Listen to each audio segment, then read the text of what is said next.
Ya, tepuk tangan dulu. Tadi mungkin kegiatan ini nanti akan dirutinkan.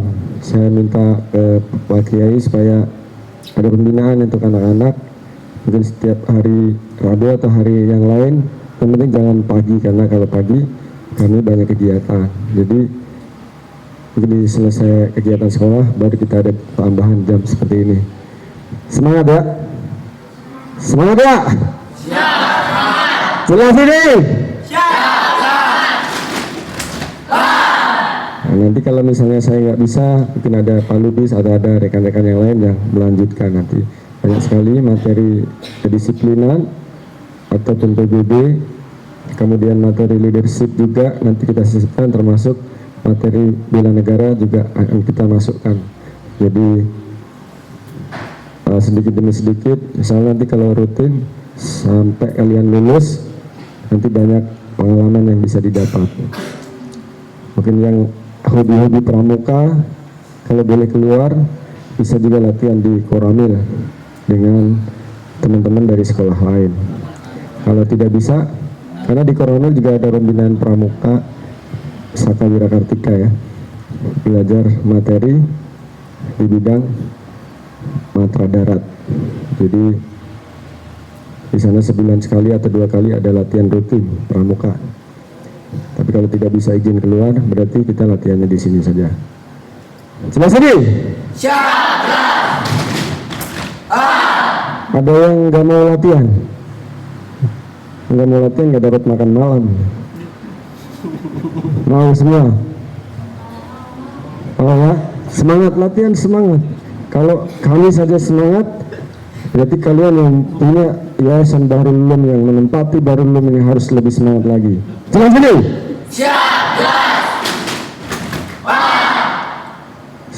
Bagaimanapun kondisi dan keadaan kalian, rubah dengan semangat, karena semangat telah berawal dari diri kalian. Kalian mungkin bisa jadi nanti bisa merubah negara, bahkan bisa merubah dunia. Jelas ini? Kalau sebelumnya malas, sudah jadi rajin. Jadi diri kita dulu yang dirubah. Kalau sebelumnya tidak mau belajar, tidak mau menghafal Al-Quran, sekarang dirubah. Tadinya misalnya habis sholat isya ngobrol, kemudian nggak ada kegiatan, sekarang biasakan habis sholat isya buka buku, nanti habis tahajud buka lagi. Biasakan rutin aja, nanti akan pintar dengan sendirinya, akan sukses dengan sendiri, akan terbentuk karakternya, nanti akan menjadi pribadi-pribadi yang unggul. Jelas ini? Jangan menyerah dengan keterbatasan, karena banyak orang yang bisa sukses dari kondisi yang lebih terbatas daripada kalian.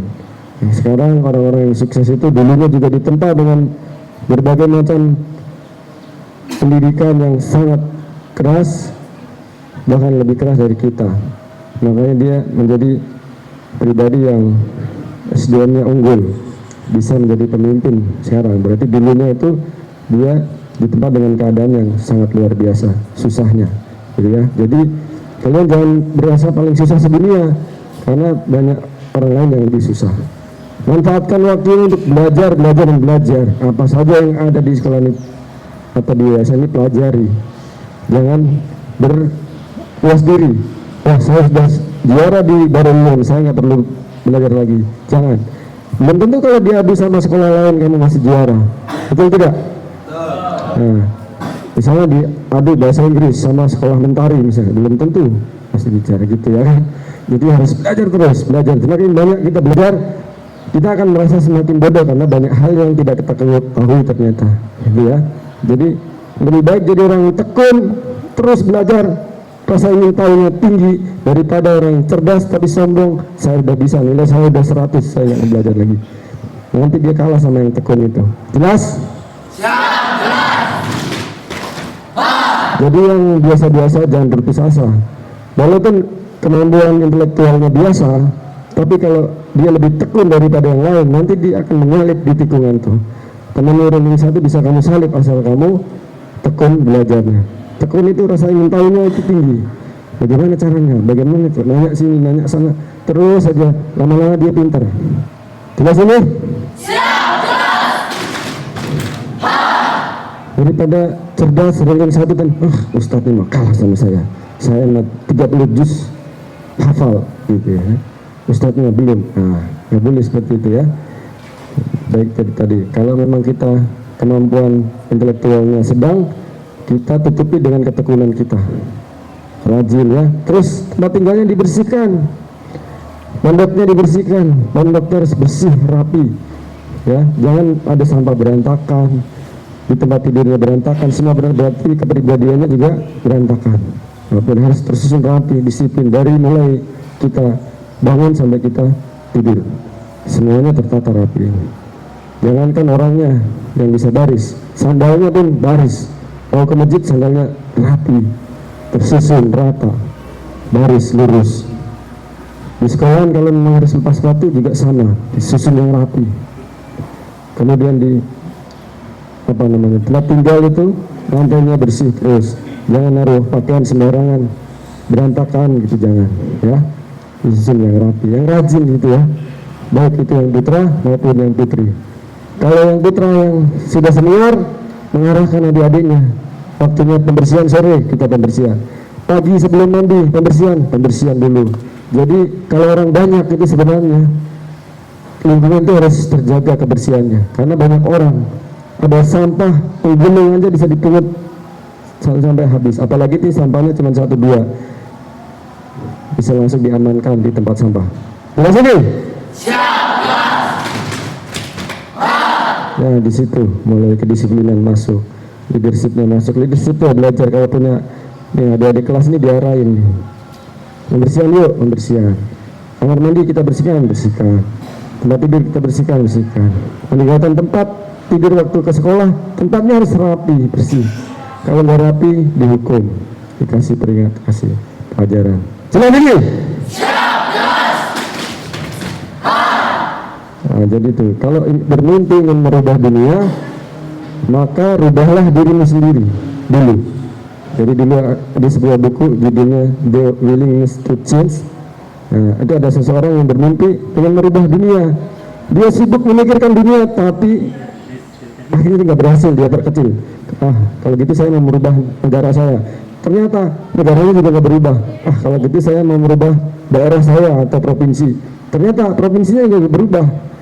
Terus diperkecil lagi sampai saya mau merubah satu kelurahan saya, nggak bisa berubah saya. Ternyata dia baru sadar, dia salah. Merubah sesuatu yang besar itu harus dari yang kecil dulu. Jadi seharusnya dia merubah dari diri sendiri dulu. Diri sendiri sudah berubah, baru merubah keluarga, kemudian merubah lingkungan, kemudian merubah daerah, kemudian merubah provinsi, baru merubah negara. Setelah itu baru bisa merubah dunia, maksudnya merubah ke arah yang lebih baik. Jadi kalau kalian ingin mengubah dunia ini, ya, ubahlah diri kalian dulu. Jangan bermimpi ingin merubah dunia tapi bangun aja tidak bisa, bangun pagi sampai diguyur sama ustadz misalnya baru bangun, dan seperti itu. Jelas ini?